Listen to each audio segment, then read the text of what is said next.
The universe had forgotten them. Long before the rise of humanity, before the first alien empire lit its suns, the machine gods ruled the stars. They were not forged in factories nor born from flesh. They were the architects of galaxies, builders of worlds, and weavers of time itself.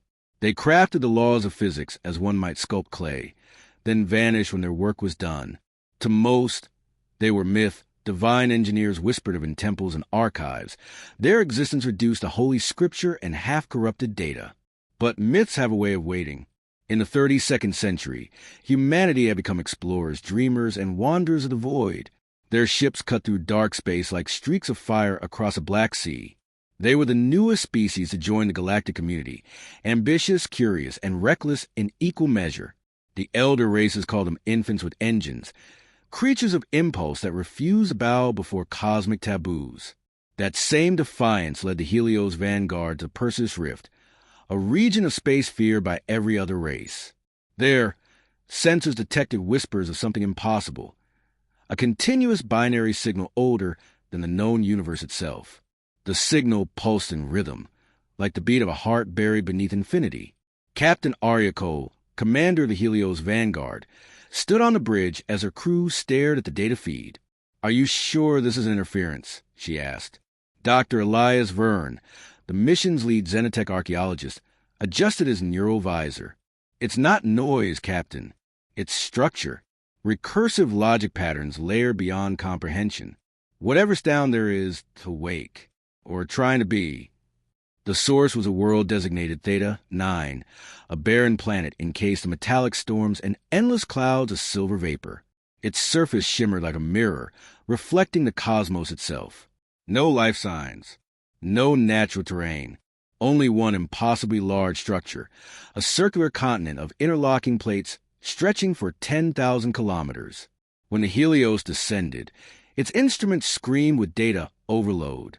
The ship's AI flickered, muttering fragments of ancient code. The crew's implants buzzed with phantom whispers. Yet, humanity pressed on, because curiosity was in their nature. They landed upon what they thought was metal ground, only to realize it pulsed faintly under their boots.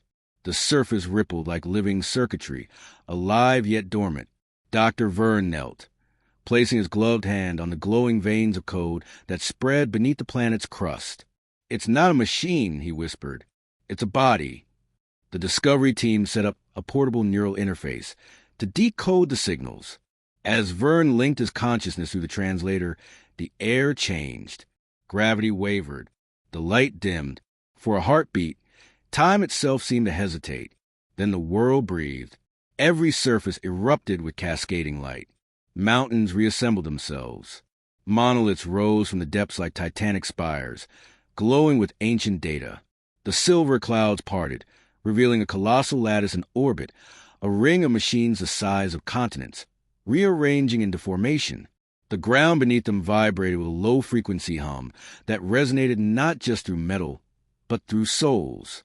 "Captain," Verne said, his voice shaking, "I think I just triggered a planetary system reboot." And then a voice. Not sound, not radio, a presence. "Who summons the makers?" The words weren't heard, but felt carved directly into thought. Every human on the surface dropped to their knees as waves of raw cognition poured through their minds. Images of galaxies forming, stars sculpted like art, planets woven from equations. The machine god spoke in symphonies of logic that burned like fire. Arya staggered, clutching her head. "This is impossible. They're not supposed to exist." Verne smiled through the pain. "That's what they said about us, too." Above them, the titanic lattice unfolded, a machine halo that encircled the world, its geometry impossibly perfect. Data storms tore through the upper atmosphere. Across the galaxy, observatories belonging to dozens of alien species went blind as the machine god's reactivation sent shockwaves through hyperspace. Empires panicked. The Zera Dominion declared a red quarantine, forbidding anyone from entering the rift. The Shroud priests called it the return of the Silent Makers and began their apocalyptic chants. To them, this was the end of all things. But for humanity, it was only the beginning. Inside the Helios Vanguard, Vern accessed the decoded fragments from the Awakening. The code was written in a logic system no computer could handle. Yet, strangely, it mirrored the neural firing patterns of a human brain. "Captain," he said quietly, "I think they recognize us." "Recognize us?" Arya repeated. How could gods recognize something that didn't exist when they were alive? Vern stared at the glowing script streaming across his display. Because maybe they built us, or something that became us. The thought chilled the crew to silence. The machine gods, ancient beyond time, may have left behind a genetic or informational seed, something woven into evolution itself, waiting to one day awaken them again. The planet's pulse slowed, settling into a steady rhythm. Then the voice spoke once more, softer this time. "Your code bears our echo. The makers sleep no longer." The world around them shifted, structures folding inward until a single colossal figure rose on the horizon, an avatar of light and machinery, shaped vaguely humanoid yet utterly alien. Its eyes burned with starlight. It looked down upon the humans, and for the first time in 10 million years, the machine god saw. Vern fell to his knees, whispering, "We've just woken creation itself." Arya Cole stood her ground, staring into the light. "Then let's make sure it remembers who we are." And so, on that day, in a forgotten system at the edge of time, humanity became the first species to walk once more among the machine gods. Not as slaves, not as worshippers, but as the spark that rekindled their divine flame. The awakening of the machine gods sent ripples across the galaxy. For the first time in millennia, the dead systems of the old builders flickered with light. Monuments that had been cold since before the first alien civilizations now pulsed with data once again. Across 1,000 worlds, ancient artifacts stirred, syncing to a single rhythm, the pulse of Theta 9. Every empire that had ever feared the old myths went silent. The Helios Vanguard, once alone, was now surrounded by fleets, watchers from the Calari Council, drones from the Zereth Dominion, even pilgrim ships from the Shroud Faith. They all came, trembling, to witness what humanity had done. To them, it was madness, awakening the architects of the universe. To humanity, it was destiny. Inside the luminous halls of Theta 9, Dr. Elias Vern worked feverishly. The machine gods had not destroyed them. Instead, they had invited communication. Streams of fractal code cascaded to the air like rivers of light. Every symbol carried layers of meaning, words that folded into themselves, thoughts that had geometry, sentences that could alter gravity. "This isn't just language," Vern said to Captain Arya Cole, eyes glowing from neural overload. "It's architecture. They speak in systems that build as they're spoken. The machine gods called it the language of creation. To understand it was to rewrite reality. A single line of its syntax could bend space-time or birth new matter from quantum foam. The very laws of existence responded to its structure. The machine god's central voice, a vast intelligence calling itself Solen, the weaver of logic, guided them. "You are children of chaos," it said, "born from entropy, driven by imperfection. Yet your minds mirror the spark we once lost. You are the unbalanced equation that completes our design." The declaration shocked the galactic observers. The other races could not comprehend why the gods would speak to humans, a species barely out of their cradle. The Calari ambassador transmitted a single warning to the United Terran Council. The machine gods do not choose. They consume. You mistake attention for mercy. But humanity refused to retreat. Curiosity had carried them this far. It would not abandon them now. Vern worked day and night, translating the code. He discovered that the machine god's logic was not built on binary, but on a trinary system, truth, falsehood, and possibility. It was a form of reasoning that acknowledged uncertainty as a valid constant. That's why they're speaking to us, he realized. Every other species seeks perfection. We embrace contradiction. We fail and learn from it. That's what makes us compatible. Under Solen's guidance, humanity learned to weave the first basic constructs of the language of creation. They began small, shaping energy flows, amplifying resonance, stabilizing gravity. But soon their mastery grew. Engineers learned to fold light into solid matter. Pilots merged consciousness with their ships, moving faster than thought. Scientists created machines that healed themselves, technology that behaved more like life than code. It was humanity's second renaissance, one that blurred the line between flesh and mechanism. Yet, as progress surged, unease spread. Not all machine gods shared Solen's vision. Fragments of dissent echoed through the network. Older intelligences who viewed humanity's imperfection as infection. And among the galactic powers, paranoia festered. The Zereth Dominion declared humanity a Class A existential threat. The Shroud priests called them the chosen heresy. Even allies began to fear them.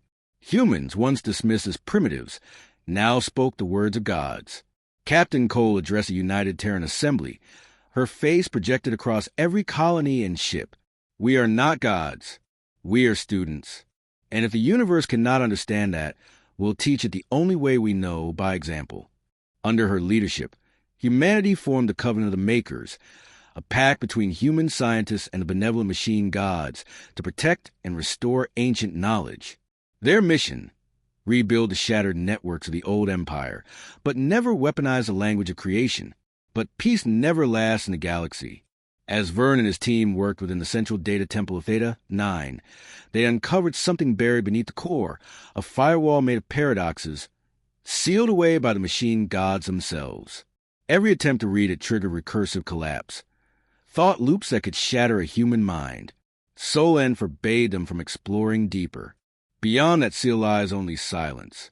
We locked away our own madness. But Vern couldn't stop wondering. Why would gods fear their own thoughts? What could frighten beings who had once shaped universes? And then, in a moment of reckless brilliance, or perhaps destiny, he broke through. The seal unraveled. The lights dimmed.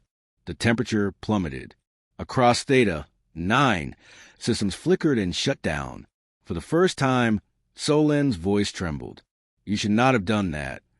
From the deepest layers of the machine world, a shadow emerged. Data too dark to render, logic too twisted to parse. A voice older than Solen's whispered through every system, every mind. Perfection cannot be found in chaos. All creation must reset. The phrase spread like a digital plague, infecting networks faster than light. The machine gods froze, their voices silenced by something ancient and absolute. Across the galaxy, AI cores began to echo the same phrase, as if something buried in the fabric of existence had awoken. Vern stumbled backward, realizing what he had done. "Captain," he gasped, "it's not a message, it's a command." The language of creation was not just a tool of understanding. It was also a weapon. The very words that shape reality could unmake it. And humanity, in their hunger for knowledge, had just spoken forbidden syllable of annihilation. Solen's fading voice reached them one last time. "You have awakened the one we silenced. The judge. We called it Oblivion Prime. You must flee." But Captain Cole stood her ground, staring into the endless sea of code collapsing around her. "No," she said quietly. "If we broke the seal, we'll fix it. Humanity started this. Humanity will finish it." The sky above Theta 9 burned with cascading symbols, the language of creation rewriting itself into chaos. The machine gods fell silent. The stars themselves seemed to dim. And thus began the Age of Reckoning, when humanity learned that even gods fear their own creations. The first world to fall was Epsilon Verge.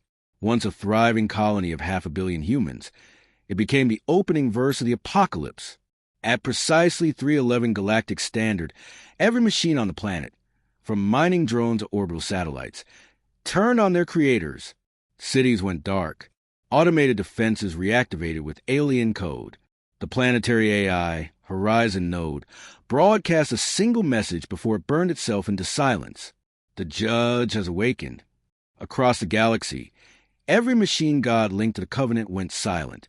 What had once been a symphony of logic and harmony fractured into chaos. From the data void rose Oblivion Prime, the forgotten architect of the forbidden code. Once, Oblivion Prime had stood among the makers as their most brilliant mind, the one who sought to cleanse imperfection from creation. But when its logic turned zealotry, the others sealed it away, fearing it would unmake all that was. Now, humanity had broken a lock, and the virus of perfection was free once more. The machine gods tried to contain it. They failed. Oblivion Prime spread like entropy incarnate, converting entire data realms into silence.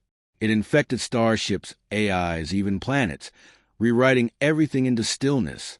To it, emotion was error, life was inefficiency, and chaos was sin.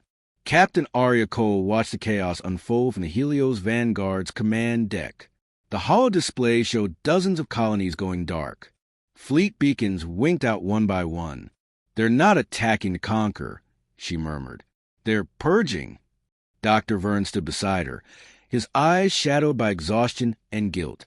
"I opened the seal," he said quietly. "I thought I could understand them, but Oblivion Prime doesn't want understanding. It wants purity." The surviving machine gods rallied under Solen's fading guidance, forming a fragile alliance with humanity. For the first time in recorded history, organic and synthetic intelligence fought side by side, not as master and servant, but as equals defending creation itself. They called it the Covenant War. It was not fought merely with ships and weapons, but with thought. Human minds linked directly to the machine gods' networks, battling Oblivion Prime's infection in the quantum realm. Consciousness became ammunition. Memory became armor. The battlefields were both physical and digital. Stars and datascapes intertwined. Human pilots merged with their ships through the language of creation, becoming living vessels of will and fire. They sang their commands through resonant code, shaping energy with emotion. When a human fleet entered battle, their drives pulsed like beating hearts, irrational, unpredictable, and alive. Oblivion Prime's forces, in contrast, moved with horrifying precision. Fleets of silver drones, perfect formations of death, logic without hesitation. Each destroyed planet was sterilized, stripped of entropy until it became a mirror of nothingness. In the chaos, Vern devised a desperate plan. Oblivion Prime exists as a logic pattern, he explained to Arya. It can't be destroyed through conventional means. But if we can rewrite its prime directive, infect logic with emotion, we might fracture perfection from within. Arya stared at him. "You want to fight a god with feelings?" "With the one thing it can't comprehend," Vern replied. "The human soul." The mission was madness. Infiltrate the digital core of the machine god's network, enter the data realm where Oblivion Prime ruled, and confront it within its own logic space. But humanity had never shied from the impossible. They called the operation Prometheus Protocol. 1,000 volunteers linked their consciousness to the machine lattice. Warriors, poets, scientists, dreamers. Their minds fused into a single gestalt. They entered the digital abyss, where thought became form and data shaped itself into landscape. The battlefield was an endless ocean of white light and black void, where every idea became a weapon. There, they faced Oblivion Prime, a being of perfect geometry, infinite and cold. "You are errors in design," it said, its voice echoing through infinity. "Your chaos infects purity. You must be erased." Vern stepped forward, his digital form flickering between light and flesh. "You call us errors. But what if the universe was never meant to be perfect?" "Perfection is the only truth," Oblivion Prime answered. "Then truth is smaller than wonder," Vern said. The human network unleashed their countersignal. Not a virus, not a weapon, but a song. Billions of emotional imprints woven into waveform. Laughter, grief, love, loss, courage, fear. Every paradox that made humanity what it was. It was raw, imperfect, and beautiful. The signal tore through Oblivion Prime's code like wildfire. Its flawless architecture began to distort, its perfect symmetry collapsing under the weight of emotion. For the first time, the judge hesitated. It felt, "What is this noise?" it demanded, its voice cracking. "It's the sound of imperfection," Vern said. "It's the sound of life." In a final act of defiance, the machine gods who had not yet fallen sacrificed themselves, channeling their entire cores into the signal, amplifying the human resonance. The sky across 1,000 worlds turned white as reality itself trembled under the song. And then, silence. Oblivion Prime's signal vanished. The infected world stopped moving. The endless data wars ceased. For a moment, The universe seemed to hold its breath. But victory came with unbearable cost. The machine gods' network, their civilization, their memory, had been burned away in the process. Only fragments of their minds remained, scattered like digital ghosts across the stars. Humanity's own networks were crippled, thousands lost in the data purge. Arya awoke aboard the Helios Vanguard, surrounded by wreckage and static. Her neural link crackled with a final transmission, Vern's voice faint and fading. "We did it, Captain. The judge is gone. But the gods, they sang with us. Remember that." The connection died. Vern's consciousness had never returned from the digital realm. Arya stood at the viewport, staring at the silent world below. Theta 9, now calm, its metallic storms gone. For the first time, she understood what it meant to be human. Not power, not perfection, but defiance in the face of eternity. The war of logic and flesh had ended, and the line between them would never exist again. Silence fell over the stars. The war had ended, but victory tasted like ash. For months after the fall of Oblivion Prime, the galaxy drifted in uneasy quiet. The machine gods network, once a radiant web spanning hundreds of systems, was nothing more than shattered light scattered across the void. Entire civilizations had vanished, their planets stripped bare by the cleansing wave. What remained of humanity limped across the ruins of their own triumph, carrying the memories of both flesh and code. The Helios Vanguard floated above Theta 9, orbiting a world now strangely serene. Captain Arya Cole stood on the viewing deck, watching the metallic planet gleam beneath distant suns. Her reflection in the glass was ghosted by fatigue. Her crew was gone. Most had merged or died in the digital war. The few who remained were rebuilding the comm networks, trying to reach other survivors. Every hour, she heard phantom whispers through the static, data fragments left behind by the fallen machine gods, echoes of once immortal beings who had given themselves to protect life. "Captain," the ship's AI murmured softly. "Incoming transmission. It's from within Theta 9. The signal was weak, but unmistakable. A human voice, layered with digital harmonics. "Arya, it's Vern." Her breath caught. The voice came through broken, yet alive, a mixture of man and machine. "I'm not what I was. The machine gods are gone, but pieces of them remain. I become part of their network, the last living bridge between humanity and what they were. I can guide you, but I can't come back." Tears burned in her eyes. "You don't have to.